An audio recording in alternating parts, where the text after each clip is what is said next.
বিভূতিভূষণ বন্দ্যোপাধ্যায়ের গল্প কুশল পাহাড়ি। ভাদ্রের শেষে মনোহরপুর বেড়াতে গিয়েছিলুম সেবার।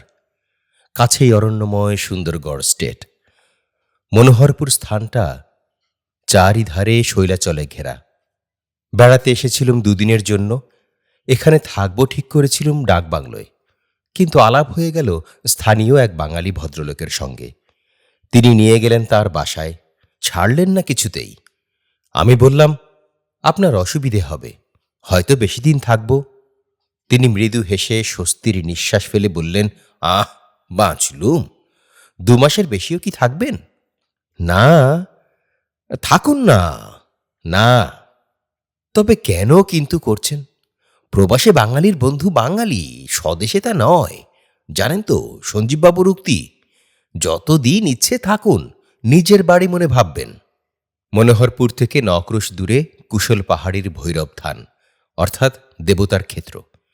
একদিন মম্মথবাবু বললেন, যাবেন সতীশবাবু, একটা খুব ভালো জায়গায়। কোথায়? ভালো একজন সাধু আছেন ওখানে। বড্ড জঙ্গল, রাস্তাও দুর্গম, গরুর গাড়িতে যেতে হবে।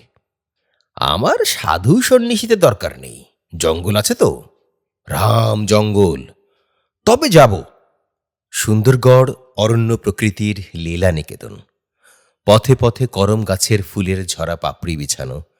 লম্বা ঠোঁট ধনেশ পাখি ও বনটিয়া ডালে ডালে বেড়াচ্ছে। কচিত কোনো পার্বত্য ঝর্ণার ধারে লোহাজালি ফুল ফুটে পাথর ঢেকে ফেলেছে। পথেরও শেষ নেই, মুক্ত শৈলমালা বেষ্টিত ভূমিশ্রীরও শেষ নেই, প্রান্তরেরও শেষ নেই। বনে বনে ময়ূর, বনে বনে কোটরা, ভালুক, লেপার্ড। গরুর গাড়ি চলছে মন্থর গতিতে। কখনো ঢালু পাহাড়ি পথ উঠছে আমলকি গাছের ফলভারানত শাখা প্রশাখার ছই ঘেঁষে। কখনো ফুল ছড়ানো উপত্যকা বেয়ে নামছে জলভরা নালার দিকে। কালী পাহাড়ের শৃঙ্গ ঠেলে উঠেছে ঘন বনের উপর ভিসুভিয়াসের মোচাকৃতি শিখর দেশের মতো। সকালে গরুর গাড়ি ছাড়া হয়েছিল। সঙ্গে ছিল চিড়ে, চিনি, কলা, দই, পাকা পেঁপে, বাড়ির তৈরি ক্ষীরের সন্দেশ ও আচার। পথে জোগাড় করে নিলাম বড় বড় ডাঁশা আমলকি, পাকা বনডুমুর, কাঁচরাদাম শাক। বর্ষার দিনে পথের এই সৌন্দর্যের তুলনা হয় না। সেদিন ভাবছিলুম, আজ এ বন যেন শেষ না হয়। শেষ হলেই তো এ মায়া ফুরিয়ে যাবে। আবার পড়বে লোকালয়ে, তখনই শুরু হবে ব্ল্যাক মার্কেট, খবরের কাগজ, হপ্তায় একদিন ভাত খেও না, এসব উপদেশ, উদ্বাস্তু সমস্যা। এইরকম মায়া জগতের মধ্যে দিয়ে যতদিন চলে চলুক গাড়ি। বেলা 12টা। কি একটা বন্য নদী বনের ছায়ায় ছায়ায় ছোট ছোট জলপ্রপাত তৈরি করে লাফাতে লাফাতে ছুটে চলেছে। বর্ষার উচ্ছল জলস্রোত প্রাণবন্ত।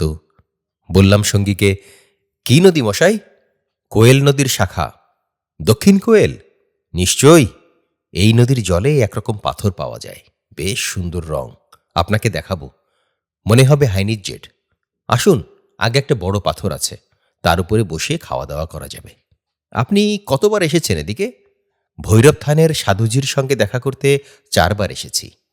দেখবেন তিনি সাধারণ সাধু নন, ভক্তি হবে আপনার। এমনকি আপনারও বলা উচিত ছিল বোধ হয়। আমার মতামত তো কাল শুনলেনি। সেই প্রকাণ্ড পাথরখানাতে একটা শতরঞ্জি বিছিয়ে আরামসে বসে পড়লুম। ক্ষুধার উদ্রেক হয়েছিল, এই উক্তি আমাদের পেটের অবস্থার তুলনায় নিতান্ত অপ্রতুল ও অবাস্তব। ক্ষুধায় আমাদের পেটের ভেতরটা দাউ দাউ করে জ্বলছিল। এদেশের জলের গুণ আছে বটে। অগ্নিবান্দে ভুগছিলাম গত 1 বছর, ক্ষুধাবোধ একেবারে ছিল না। বেশ পেট ভরে চিড়ে, দই ও ফল খেয়ে ঝর্ণার নির্মল জল পান করে আবার গাড়ি ছেড়ে দিলাম। এবার অনেকটা পথ আমরা হেঁটে এলাম, কেননা সবসময় গরুর গাড়িতে যাওয়া বড়ই কষ্টকর। ছায়া স্নিগ্ধ বনবিথিতে বন্যকুসুম ছড়িয়ে দিয়েছে ঠান্ডা বাতাসে। অলস হয়ে এসেছে মধ্যাহ্নটি। এই দীর্ঘ অবকাশ মুখর নিভৃত নির্জন অরণ্য পথে কুঞ্জবনে শুধু পাখির মেলা। শুধুই সাদা মেঘের উড়ে যাওয়া মাথার উপরকার নীল আকাশের মাঝখানে, শুধুই ঘুঘুর ডাক দূরে গাছপালার মগ ডালে। বর্ষার মেঘ ওঠেনি, তাই রক্ষে। একটা কথা আমার মনে হচ্ছিল, নাগরিক জীবন থেকে বহু দূরের এইসব বনপথ সম্পূর্ণ নিরাপদ। চুরি ডাকাতি এখানকার লোকেরা জানে না। সঙ্গী বললেন, এদের কাছে টাকার বাক্স রেখে যাবেন, চেনেন না চেনেন এসে আবার নিয়ে যাবেন।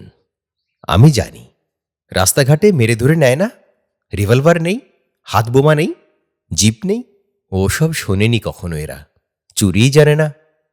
চলে কি করে এদের? চাষ তো তেমন দেখছি নে। বীরহড় জাত এদিকে বেশি। তারা বনের গাছে শিমের লতা তুলে দেয় যেখানে সেখানে। ওই শিমই তাদের খাদ্য, আর পাখি, খরগোশ, গিরগিটি, সাপ সবই ওদের খাদ্য।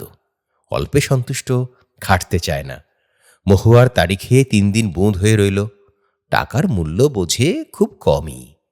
একটি বীরহড় পরিবারের পর্ণকুটির পড়ল পথের পাশে বনের আড়ালে। পুরুষ নেই, মেয়েরা উদু খুলে চিড়ে কুটছে। সুন্দর সুঠাম দেহভঙ্গি, অটুট স্বাস্থ্য, উপচে পড়া চেহারা শরীর বেয়ে, মুখের হাসি পবিত্র, সলজ্জ। ওদের ঘরের কাছে অন্য কোনো ঘর নেই, আছে দূরে দূরে। কোনো বাঙালির মেয়ে এই নিবিড় বনের মধ্যে এমন ধারা পর্ণকুটিরে একা একা ছেলেপুলে নিয়ে থাকতে পারবেন না একদিনও। তাদের সভ্যতা দুর্বল মন বাঘ ভাল্লুক ভূতের ভয়ে আড়ষ্ট হয়ে যাবে একদিনে। হাতে পায়ে খিল লাগবে। সভ্যতা আমাদের শরীর ও মন নিস্তেজ করে দিয়েছে। একথার সত্যতা শহরে থেকে তত উপলব্ধি করা যাবে না। এক ট্রাম স্টপ থেকে আর এক ট্রাম স্টপ পর্যন্ত যেতে হলে যেখানে লোকে ট্রামে ওঠে, সেখানে থেকে বুঝতে পারা যাবে না মুক্ত অরণ্য জীবনের সাহস, শক্তি, তেজ ও কষ্ট সহিষ্ণুতা।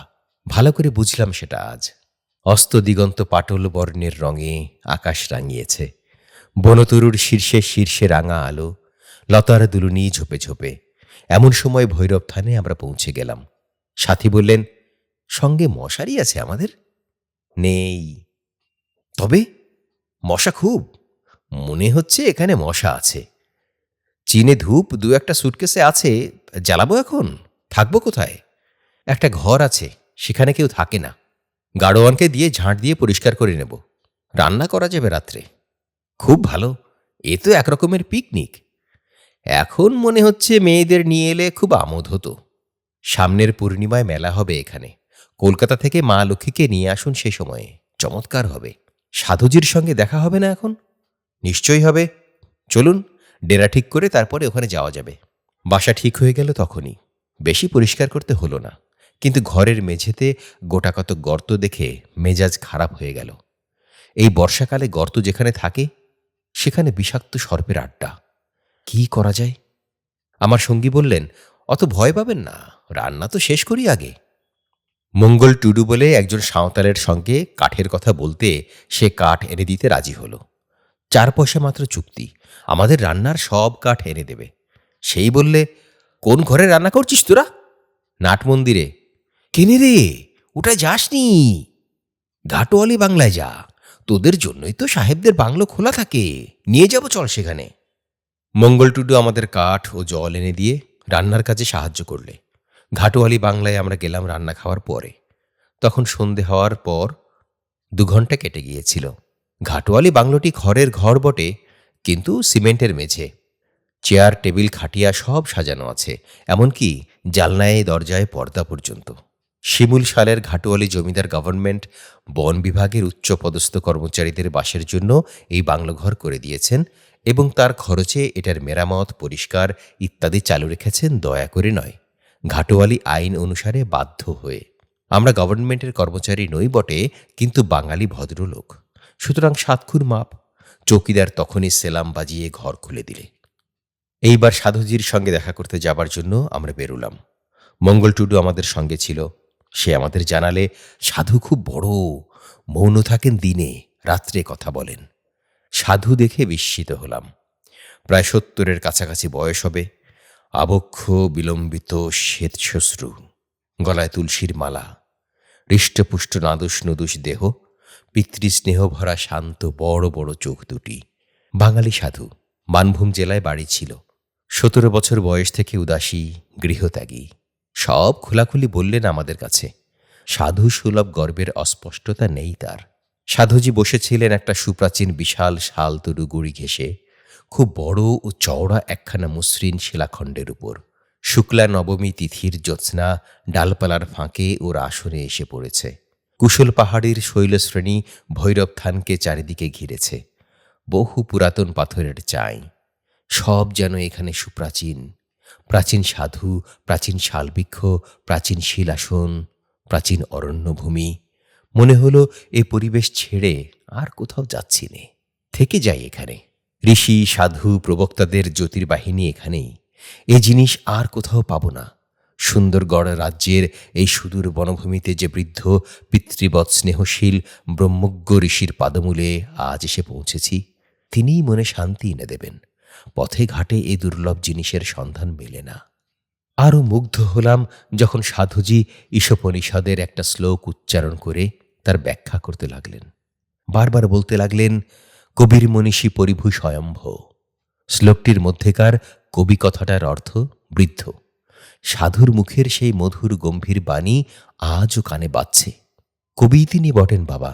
এখানে বসে বসে দেখছি এই শাল গাছটাতে ফুল ফোটে, বর্ষাকালে পাহাড়ে ময়ূর ডাকে, ঝর্ণা দিয়ে জল বয়ে যায়।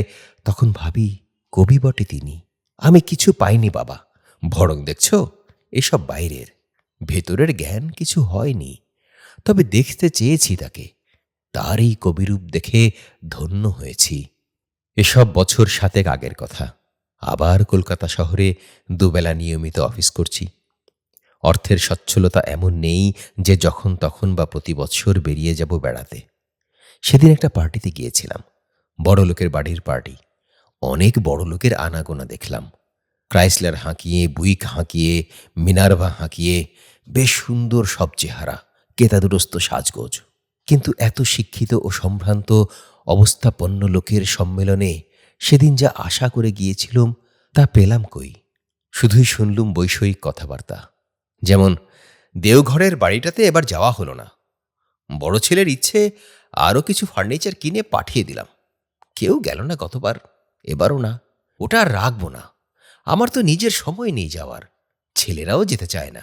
বিশনলাল দালাল 40,000 দর দিয়েছিল মার্চ মাসে। আমার স্ত্রীর ইচ্ছে নয় বাড়ি বেচি, অথচ যাওয়াও হয় না।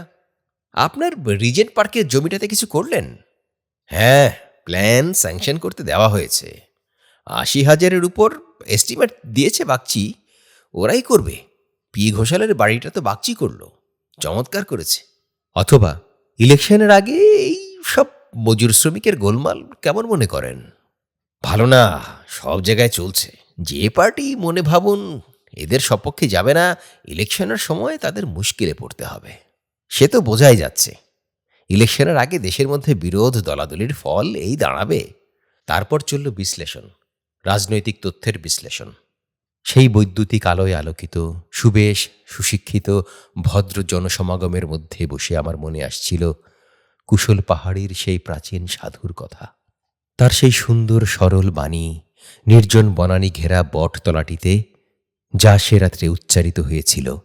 এখানে বসে আবার তারই স্মৃতি জেগে উঠল অতীত দিনের দ্রুত, আধো ভোলা আধো মনে পড়া কোনো এক মধুর গানের একটি চরণের মতো। আর একটি কথা তিনি বলেছিলেন, কি অদ্ভুত লেগেছিল সেটা, সেই ভরা ভাদরের বেতসকুঞ্জ শালবিথির পরিবেষ্টনীতে। মস্ত বড় কটি বাণী বলেছিলেন তিনি, মুক্তির ধারাবন্ধন আছে বলেই আসে। যথার্থ বিচারের দৃষ্টিতে মানুষের মুক্তিও নেই, বন্ধনও নেই। ব্রহ্ম এক অচিন রাজ্য, যে সেখানে যায় সেই বোঝে ব্রহ্ম দ্বৈতও নয়, অদ্বৈতও নয়। তিনি শাস্ত্রেরও পারে, তিনি শাস্ত্রেরও পারে, বাদানুবাদেরও পারে। দ্বৈতবাদের প্রতিপাদ্য নয়, অদ্বৈতবাদেরও প্রাপ্য নয়। অনুভূতি একমাত্র জিনিস। মানুষ মুক্ত আছেই, কেবল সে সম্বন্ধে সচেতন নয়। সে মুক্ত, সদামুক্ত। মানুষ সদা মুক্ত। সে মানুষ। কিছু পড়তে হবে না, কিছু সাধনা করতে হবে না। অনুভূতি উত্তরায়ণের সেই অভিযাত্রী, যা তাকে পলকে মুক্তির জ্যোতির্লোকে নিয়ে গিয়ে তুলতে পারে। বিশ্বাস করো বাবা, মানুষ মুক্ত। সেই নিজেকে নিজে বেঁধেছে, সেই অনুভব করুক সে মুক্ত, সে মানুষ, সে মুক্ত।